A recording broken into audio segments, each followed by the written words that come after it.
नमस्कार प्रिय दर्शकों, प्रेरक संदेश में आपका हार्दिक स्वागत है। आज हम महाभारत की अद्भुत कथा से एक गहन और प्रेरणादायक कहानी लेकर आए हैं, जिसका नाम है दुर्योधन का पश्चाताप। ये कहानी केवल एक पराजित राजा के पछतावे की नहीं है, बल्कि हमारे जीवन में किए गए चुनावों और कर्मों के परिणामों को समझने का एक मूल्यवान पाठ है। तो जुड़े रहिए, क्योंकि हम आपको दुर्योधन के अंतिम क्षणों, उसकी गहरी अनुभूतियों और आज भी प्रासंगिक शक्तिशाली सीखों से परिचित करवाएंगे। जब दुर्योधन युद्ध भूमि पर घायल और खून से लथपथ पड़ा था, तो उसने बार बार अपनी 3 उंगलियां उठाई, मानो वो कुछ कहना चाहता हो। उसकी आवाज कमजोर थी, लेकिन उसके इशारों ने श्री कृष्ण का ध्यान खींचा। श्री कृष्ण उसके पास गए और कोमलता से पूछा, दुर्योधन, क्या तुम कुछ कहना चाहते हो? अपनी बची हुई शक्ति को जुटाते हुए दुर्योधन ने स्वीकार किया, मैंने 3 गंभीर गलतियां की और इन्हीं के कारण मैंने सब कुछ खो दिया। उसका स्वर पछतावे से भरा था। उसने अपनी गलतियों को समझाना शुरू किया। पहली गलती, नारायणी सेना को चुनना, कृष्ण को नहीं। दुर्योधन ने याद किया कि युद्ध से पहले वो और अर्जुन दोनों श्री कृष्ण का समर्थन मांगने गए थे। श्री कृष्ण ने उन्हें एक विकल्प दिया, या तो उनकी शक्तिशाली नारायणी सेना को चुने या उन्हें स्वयं, लेकिन बिना शस्त्र के। दुर्योधन, जो शक्ति का भूखा था, ने सेना को चुना। दूसरी ओर अर्जुन ने श्री कृष्ण को चुना। यदि मैंने नारायण कृष्ण को चुना होता तो परिणाम कुछ और होता। दुर्योधन ने गहरे पछतावे के साथ स्वीकार किया।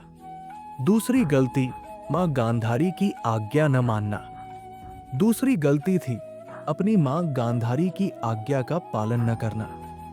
गांधारी, जिन्होंने जीवन भर अपनी आंखों पर पट्टी बांध रखी थी, में अत्यधिक आध्यात्मिक शक्ति थी।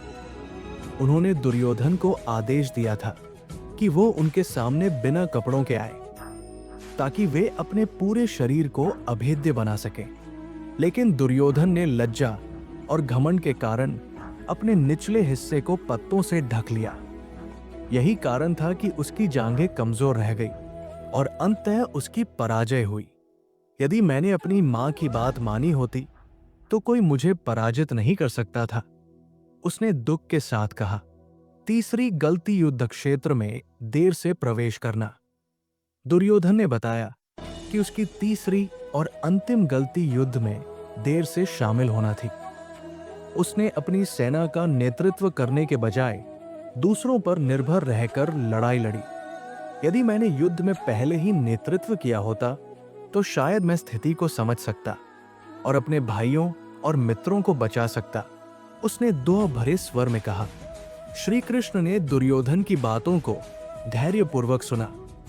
फिर अपनी विशिष्ट शांति और ज्ञान के साथ उन्होंने कहा, दुर्योधन, तुम अपनी हार के लिए इन 3 गलतियों को दोष दे रहे हो, लेकिन सच्चाई यह है कि तुम्हारा पतन तुम्हारे अधर्म, अन्यायपूर्ण व्यवहार के कारण हुआ।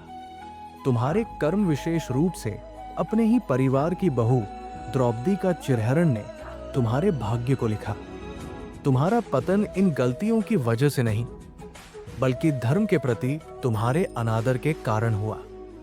इन शब्दों को सुनकर दुर्योधन का दिल टूट गया। पहली बार उसने अपने कर्मों की गंभीरता को महसूस किया। उसने न केवल युद्ध खोया था, बल्कि अपनी प्रजा का सम्मान और एक धर्मपरायण राजा के रूप में याद किए जाने का अवसर भी खो दिया था। दुर्योधन की कहानी अहंकार, घमंड और असीम महत्वाकांक्षा के खतरों की एक सशक्त याद दिलाती है। उसकी असफलता का कारण था बुद्धिमान सलाह न सुनना, अपने अहंकार से परे न देख पाना और धर्म की अवहेलना करना। उसका जीवन हमें सिखाता है कि सच्चे नेतृत्व के लिए विनम्रता, समझौता करने की क्षमता और धर्म के प्रति प्रतिबद्धता आवश्यक है। तो प्रिय दर्शकों, इस कहानी से हमें क्या सीख मिलती है? घमंड, अहंकार और अधर्मपूर्ण आचरण शायद अस्थायी जीत दिला सकते हैं, लेकिन वे कभी स्थायी सफलता सुनिश्चित नहीं कर सकते। हमेशा अधर्म पर धर्म को चुनें, क्योंकि हमारे कर्म ही हमारे भाग्य का निर्माण करते हैं। हमारे इस वीडियो को देखने के लिए आपका धन्यवाद। प्रिय दर्शकों, यदि ये कहानी आपको प्रेरणा दे या आपको सोचने पर मजबूर करे, तो कृपया इस वीडियो को लाइक करें, अपने दोस्तों और परिवार के साथ साझा करें और अपने विचार कमेंट्स में जरूर बताएं।